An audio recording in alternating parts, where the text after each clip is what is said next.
Setelah bercerita tentang Nabi Nuh, apa kata Allah ayat setelah itu? Wal baladut thayyibu yakhruju nabatuhu bi'izni rabbih walladzi khabutha la yakhruju illa nakida.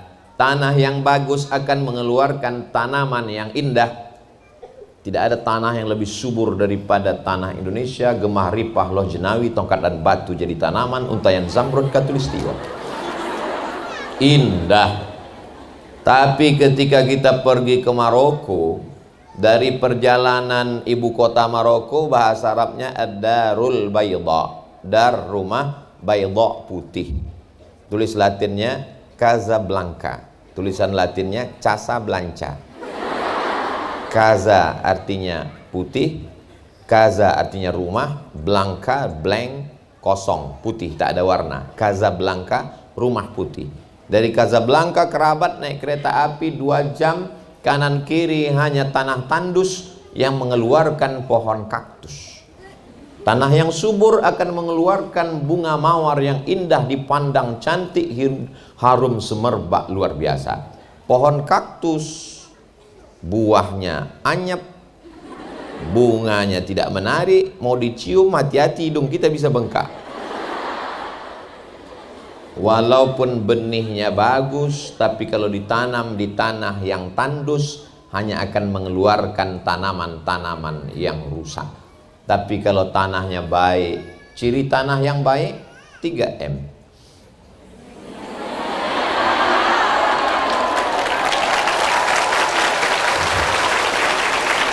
Masya Allah, tabarakallah.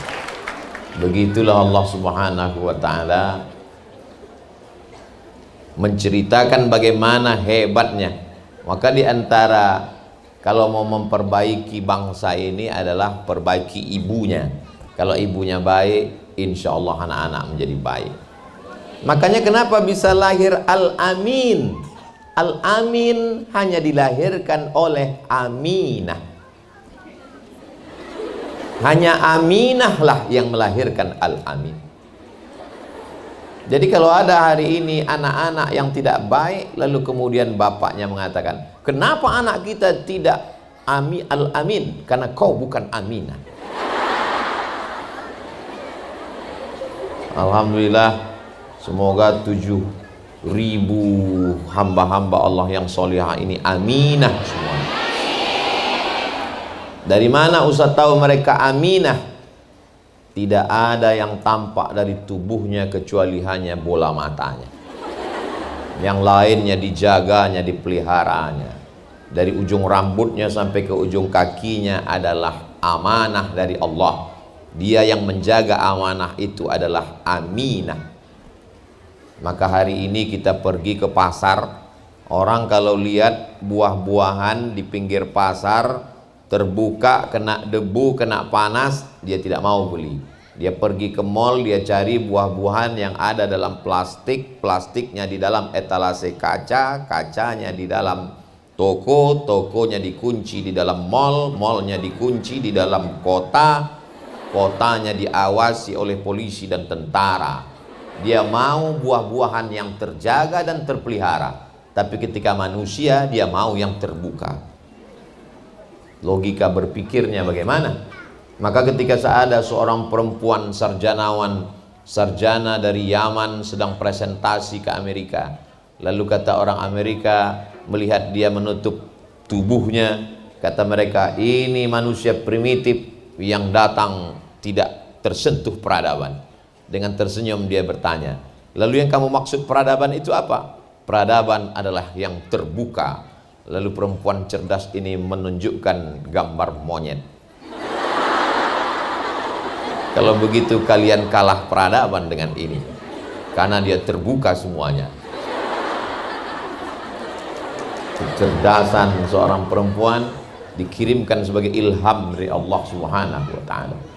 Perempuan yang solihah ini tidak mengeluarkan, sampai-sampai apa kata Nabi SAW, dibacakannya ayat Al-Quran, Nabi bacakan, la takhda'na bil qaul. Bukan hanya sekedar rambutnya, kakinya, bajunya, pakaiannya. La takhda'na bil qaul. Jangan bersuara dengan suara-suara. Makanya sebagian ulama mengatakan sautul mar'ati auratun, suara perempuan adalah aurat. Gara-gara itulah banyak jamaah kalau bertanya tidak lagi mau bersuara dan menulis. Padahal ulama membahas sebegitu detail. Kalaulah suara perempuan itu aurat, bagaimana Sayyidatuna Aisyah Ummul Mukminin mengajar? Tak mungkin ketika ditanya, wahai Ummul Mukminin, bagaimana hukumnya ketika perempuan rambutnya sedang dikepang ingin mandi, apakah mesti dibuka semua? Tak mungkin dia menjawab dengan logika akal. Dia menjawab. Lalu bagaimana korelasinya dengan ayat la takhda'na bil qaul, tidak boleh bersuara? Kenapa tidak boleh? Lanjutkan ayat itu, yatma'alladzi fi qalbihi marad. Tidak boleh bersuara sebab ada laki-laki yang dalam hatinya penyakit. Kalau dia dengar suara itu, dia langsung hang dan error. Jadi yang dimaksud suara di situ adalah suara yang mendayu-dayu, lemah gemulai. Makanya mana tahu ada orang salah sambung, suara masuk. Memang mesti dijawab apa adanya, dan kalau perlu tegas. Assalamualaikum. Waalaikumsalam. Ini di mana? Dalwa. Sekarang-kadang kalau telepon itu kan suaranya seperti di airport, di mall. Kenapa mesti suara itu? Akan berangkat pada jam. Kenapa mesti dibuat-buat begitu? Kenapa tidak bersuara sebagaimana apa adanya saja? Orang barat begitu marah melihat eksploitasi alam. Mereka mengatakan tidak boleh eksploitasi binatang. Bahkan ada khusus yang membela hewan-hewan, membela tanam-tanaman, namanya green peace, green hijau, peace damai, hijau yang penuh dengan kedamaian. Tidak boleh membunuh binatang, tidak boleh memotong pohon kayu, tapi mereka mengeksploitasi perempuan. Kalau ada iklan kulkas, ada perempuannya, masih logis, karena perempuan dengan kulkas tidak begitu jauh. Tapi perempuan dengan iklan minyak pesawat, apa hubungannya? Ketika perempuan hanya dijadikan sebagai pemegang payung untuk lomba motor gede, perempuan yang megang payung. Dan ketika Malaysia menjadi tuan rumah, Masya Allah, tabarakallah, negeri muslim yang memuliakan Islam sebagai dasar berkebangsaan, boleh menjadi tuan rumah. Tapi nanti kalau menang tidak boleh menyemprotkan khamar. Di mana-mana di tempat yang tidak menghormati ajaran Islam, kalau menang khamar disemprotkan.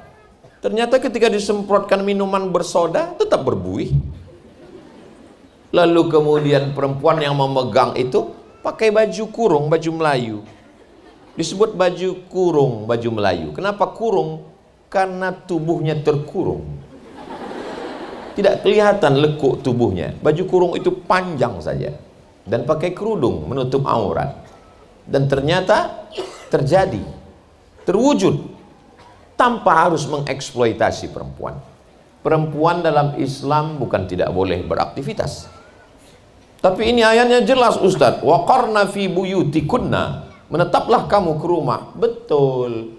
Tapi Al-Quran itu tidak boleh difahami tanpa melihat konteks pada kehidupan Nabi Muhammad SAW.